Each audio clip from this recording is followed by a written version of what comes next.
Welcome to the Caldari Alpha Clone fittings video, PvP fittings video. So in this video we're going to be going over 6 different fittings for Caldari ships for the Caldari Alpha Clone with a maxed out Caldari Alpha Clone. If you would like to play around with this character, I've created a character file and I've set it for download. The link is in the description for this video, plus also in the article that will be on the website. Just click it, save it to your computer, and put it in your characters folder of EFT. It should just automatically show up here in your character box. That way you save yourself the 15-20 minutes of manually entering the skills. So we're going to start with basic frigates, and I'm assuming that most of the PvP that's going to happen with Caldari Alpha Clones or with Alpha Clones is going to be faction warfare oriented. There are certain things where I think maybe nullsec is going to be better, especially with Minmatar. I think there are some certain areas like the Thrasher that I did for my Thrasher video. Your first kill in the Thrasher, I can make a variation of that would work very well for an Alpha Clone, I think. So for these, I think their sweet spot's going to be faction warfare sites, the Novus sites, smalls maybe sometimes. And that's about it for the frigates, at least. The most obvious choice here is the Condor, the kiting Condor. And to describe what kiting means to newer players, kiting is, it's the idea of you flying a kite. The kite stays at range. Well, to be more specific, kiting is using your ship's speed to avoid getting scrammed or webbed so that you can maintain the speed advantage and disengage whenever you would like to. So if more ships come in, you can disengage. If, let's say, ECM uncloaks, you can disengage. If you're taking too much damage and you're losing the fight, you can disengage, move away, and warp off. So that's what kiting is. That's why people often prefer to fly kites solo, is because kiting is a safer strategy than brawling. It doesn't mean it's necessarily better. It's just a safer strategy. So the value of this in faction warfare space is that if you can get a fight, and it may at times be hard to get a fight that works in your favor, but if you can get a good fight against either a brawler or a scram kite, like we're going to see here in a second, you're pretty much guaranteed to win, although it may take you a very long time to work your way through the enemy's hit points. The reason for that is because your firepower, it's very low. 58 firepower, and there's really nothing you can do about that. Even with good skills, it doesn't go up much. The firepower on a Condor is just really pitiful no matter what you do. So for some reason, there it is. It's just a 10% bonus, but you only have 3 launchers. And you have level 4 Caldari frigate, so it's just not much damage. I'm using the Arbalest missile launchers on any ship that uses missiles here, and I think I'm using missiles on all but one of the fits we're going to look at today.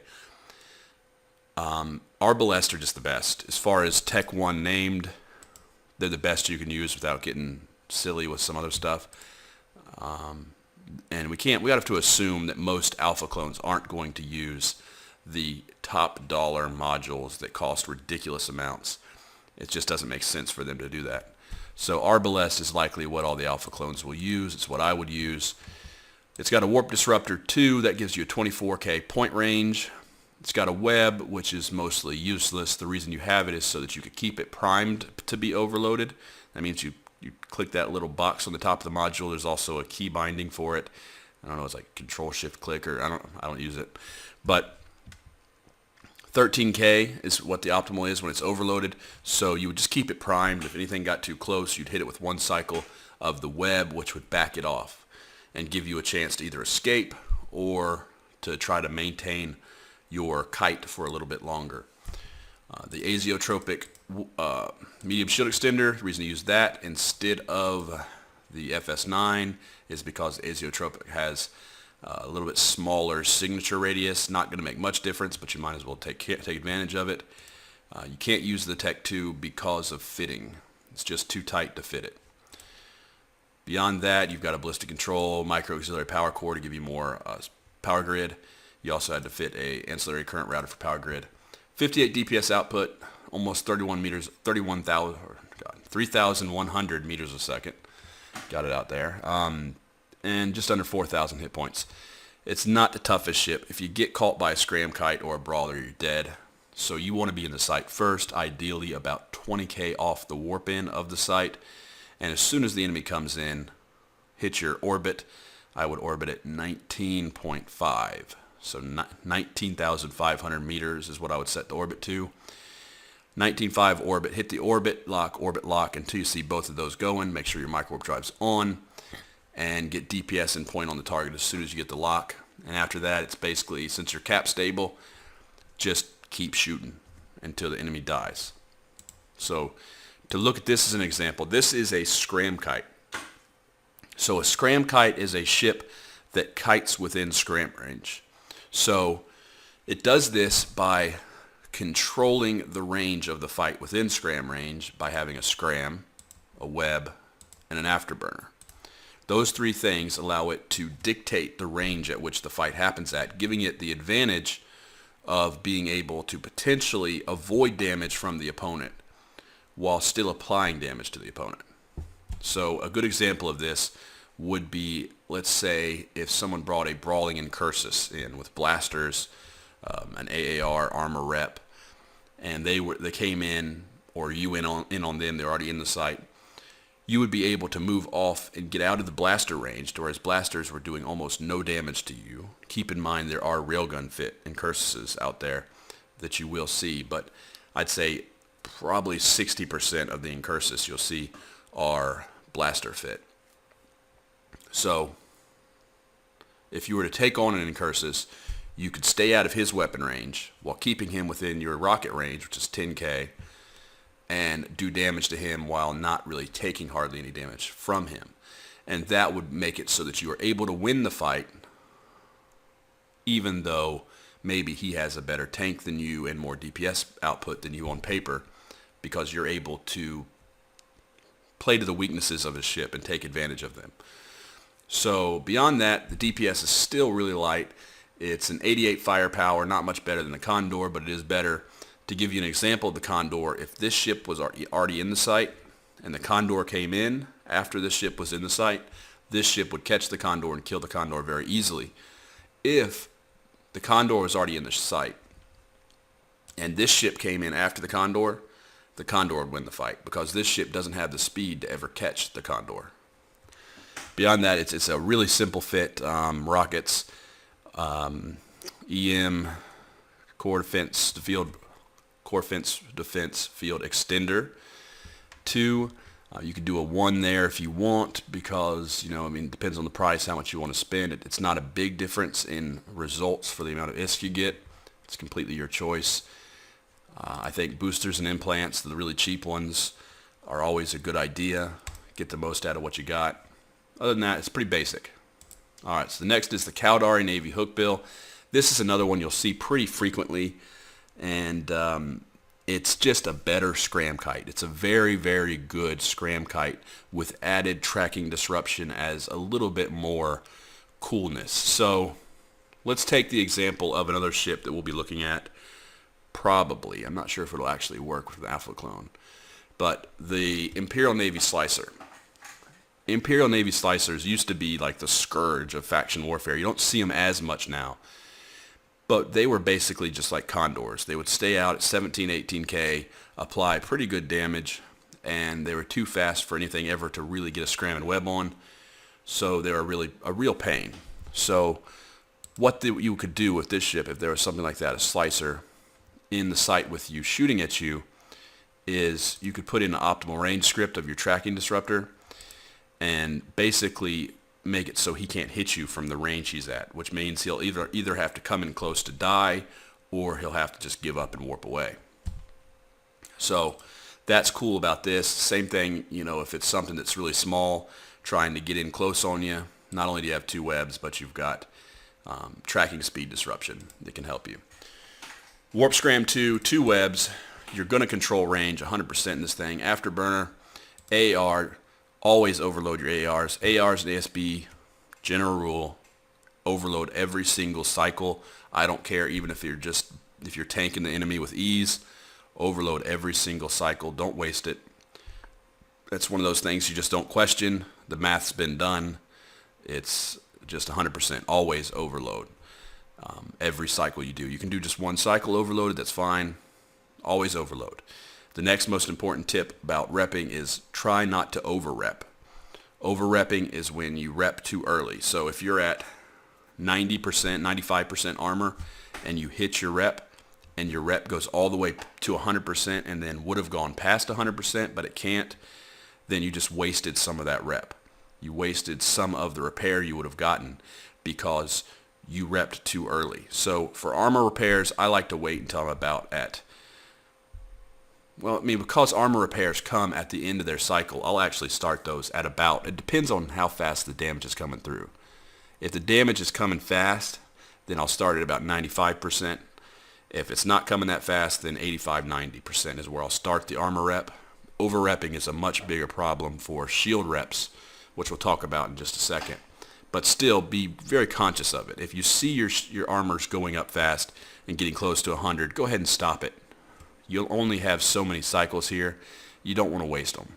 Because once your nanite paste runs out, this thing is almost useless. If it goes into auto reload, it's completely useless. If you set it to not auto reload, which is what I recommend, so that you can still get something out of it, then it's going to give you a little bit of armor rep, but not enough to really make a difference in a fight. DPS is just barely better than the Caracal, I think it was, 88. But you can overload for a very long time here. 2 minutes, 20 seconds at over 105. That's fairly good. Beyond that, there's not much more to it. It's got steel plates to give it more hit points. Still not that impressive, but decent. The steel plates take away from its speed, but the webs make up for it. Pretty basic there. Also, all these fits are going to be on the website, so you can just click the link in the description and go to the website and get the fit exports for these, so you can import them into the game or to EFT or PIFA or wherever you want to take them. Next up is the Merlin. The Merlin is a very tanky frigate. It gets a 4% per level shield resist bonus plus some hybrid turret damage. So that means it's a great ship for two things: active reps and shield buffer tanking. For this one, I went with an active rep so I could show you the medium ASB. And it's got railguns. It's mainly a faction warfare ship. The reason it's got railguns is so if someone tries to scram kite you, it doesn't really matter. You're still pretty strong in your range. You can reach them. Your DPS is pretty nice at 88. And again, you can overload for a good while, 142. That's going to be most of the fight in most cases. Your lower DPS means the fights are going to take longer than they typically would in some ships. But still, I think you can pretty much overload from the start. I don't know if I mentioned it yet, but I have an overloading video that talks about overloading and how to do it properly. The most important thing to know about overloading is that you should overload at the beginning of the fight, not the end, because by the end it's too late to make a difference on the fight. The best time to make a difference on the fight is the beginning, especially with frigates. So start your fight overloaded in a frigate. With the medium ASB, like I said, don't over-rep.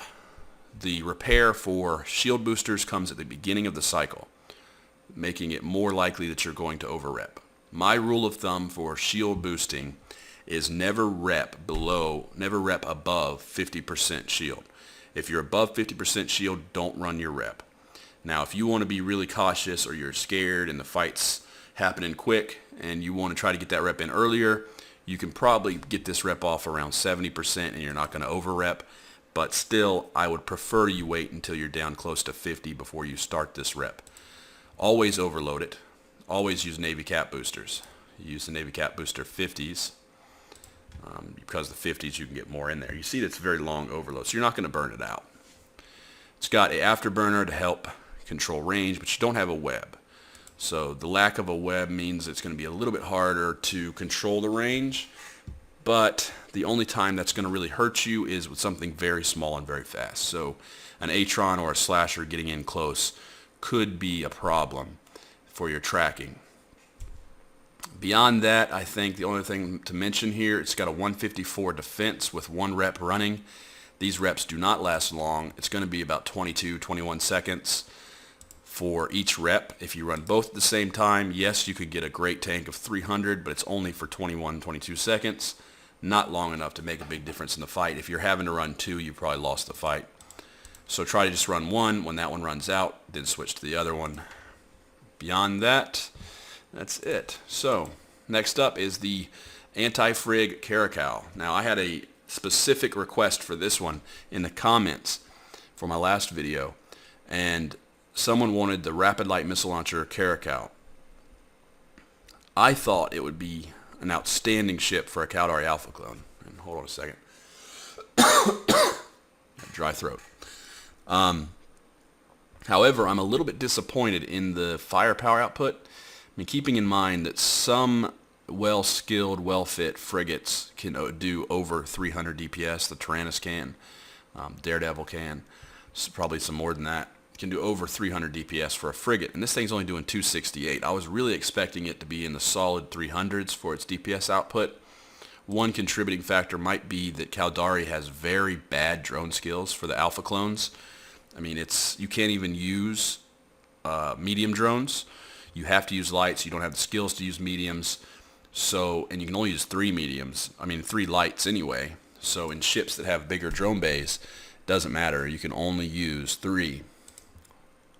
I could switch this to hammerheads, and it's going to make a little difference. We'll go ahead and do that. Not hammerheads, hobgoblins. And that takes us to 272. It makes it look better. It doesn't actually help the ship much, but it makes it look better. So 24,000 effective hit points. That's nice. I really like that. That's pretty much your standard, what you would expect from a shield buffer cruiser, Tech 1 cruiser. I mean, they're typically in the low 20,000s, so that's pretty good. I had to use the Azeotropic because just could not fit anything bigger. Again, the fitting's tight. 3 ballistic controls. It's a little bit upsetting that the DPS is so low. You could always get a couple implants. There's some cheap missile implants that would probably take you up to around 280, but again, it's not going to make a massive difference. This ship, I think, would work well in small gangs. If you get maybe 2 or 3 of these, and you were to maybe get 1 logistics or 2 logistics, maybe 5 of these and 2 Ospreys. I haven't really looked at whether or not Ospreys are possible, shield repping Ospreys. For the Alpha clone, I believe it would be from the skills that I saw. But there's some small gang opportunities here with this ship that would be great. The most important thing to know about the Rapid Light Caracal, or Rapid Lights in general, is that they have really good DPS until they have to reload. So the reload time here you can see is 35 seconds. If I go over here, you see that my DPS with reloads is 157. So it's a big burst of DPS really quick, and then it has to reload for 35 seconds. If you run out of ammo, you're probably dead. If you run out of ammo before you kill the target, you're probably dead. So finally, we got the MOA. Now this is my favorite. Of all these ships we've looked at, this is the one that I like the most. This is the only one that I think that I would be excited to fly as an Alpha clone. Besides some of the mission ships, I did some mission Gnosises that I'm going to do in the video tomorrow that actually surprised me at how good those fit up. So those will be in tomorrow's video.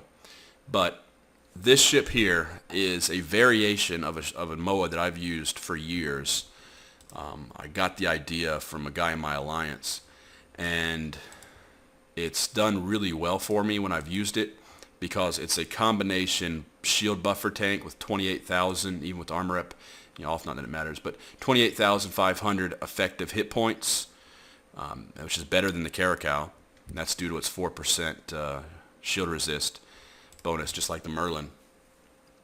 So it's got a great buffer tank, really a nice buffer, shield buffer hit point tank. So that's already nice. But then on top of that, it's got this large ASB. Now my fit that I use is an extra large ASB. However, there's just no way to fit it with the Caldari Alpha clone because of the fitting skills. It's just impossible for me to get that fit to work, so I had to downgrade it to a large.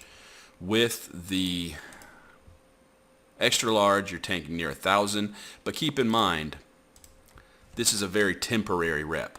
And that's fine, because in this ship, it's basically a buffer tank that gets a free recharge, is kind of how I look at it. You've got 3.4, so roughly 31 or 26 seconds. You're probably 26 seconds, something like that, 27 seconds of rep that you would have here. Pretty good. Enough to maybe make the difference in a fight against another cruiser or against several frigates. You don't have a web, but you're using small electron blasters. You've got 3 not very good drones. Your DPS output is nice. So you've got 387 DPS output. That's nice. So I like this ship. You know, if we were to look at it and maybe compare it to the Vexor from the Caldari Alpha Clone video, I think that this ship would have a chance against that Vexor, the shield gank Vexor, but the whole fight would come down to one thing, and that one thing would be the distance of the fight. If the Vexor was able to stay beyond roughly 4K, 5K, the range of these blasters, for at least a good part of the fight, and let his drones do most of the work, the Vexor would win. If this fight happened at 0, like let's say this guy was sitting on a bubble, and the Vexor came into the bubble and landed right on top of him, and the fight started really close, then I think that the MOA would win. So it all comes down to the range. You know, if you were flying the Vexor, the first thing you should do in that case is try to get about 5-6K off of the blaster boat to lessen his damage output. To go over some of the fitting things here, again, Navy Cap boosters, always overload the ASBs. Tech 2 shield rep, micro-warp drive, 3 mag stabs, DPS is nice, 449 defense, all good. There is another fit for the MOA that was kind of interesting. It's a passive shield tank, and it's okay. I like this a lot better. But there are some other possibilities. You could do just a straight buffer tank here. So one fit that you want to consider is completely dropping this ASB here. And if you were to drop that, then go ahead and replace it with a web. So then you got a scram and a web, and that's going to help you to be much more effective against frigates, but you're going to lose some tank. So that's pretty much it for the Caldari Alpha Clone fittings, PvP fittings that I could come up with. But if you have any ideas for ships or any fits that you would like me to look at, feel free to leave a comment with that fitting, and I'll check it out and see maybe if it's worth making a video about. All in all, I think I like the Galante fittings better so far. The only thing that's going to the only reason why I think the Caldari Alpha Clone fittings are going to have an edge for anything is going to be missions. Now, what I saw when I was investigating the missions, mission Gnosis fits, is that they are better than expected. You will be able to do level 3 missions. You might be able to do some level 4 missions as a Caldari Alpha Clone. And the reason that matters is because all these Alpha Clones are going to try to plex their accounts. That's going to be the #1 goal as a Caldari Alpha Clone, as a free-to-play player. You're going to want to plex that account as fast as possible.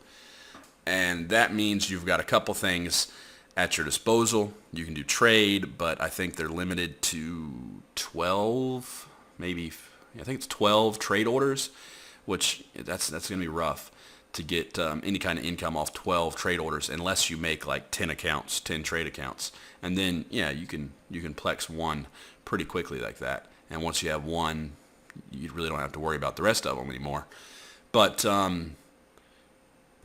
I think the easiest two ways to plex a Alpha Clone account will be missioning and exploration. I think that they seem to have the basic skills for exploration, so probably not nullsec exploration, but we'd have to look at that. But I think that a little bit of trade plus some level 3 missions with the occasional easy level 4, get to a good trade hub. And there's no reason why you couldn't plex an account once you had all these skills maxed, of course. And what we heard in the comments from someone who did the numbers is it's going to be roughly 3 months from 0 to a maxed Alpha Clone, roughly 3 months of training. Now that's assuming they don't throttle the skill training for Alpha Clones. If they do, then it could be much longer. So in some cases, what we might be looking at here is just people coming back to the game who haven't played, who already have max skills. In that case, the demand for the Gnosis is going to be huge from those players and the new players, because it's going to be the best mission ship, bar none, without a doubt. There's nothing else is going to be able to even come close to the Gnosis for running missions, and that will be for the Caldari pretty much only. The rest of the races will be able to do mission Gnosis as well. I don't think any of them will do it as well as Caldari, because Caldari has missiles, which gives them really great damage projection with the heavy missiles. So I'm looking forward to showing you the mission fits, but this video has already gone long enough, so I'm going to end it here, and I will show you the mission Gnosis fits, as well as a mission Caracal, and I might even do up a mission Kestrel for level 1 missions. Maybe. And I'll show that all to you tomorrow, so I'll see you then.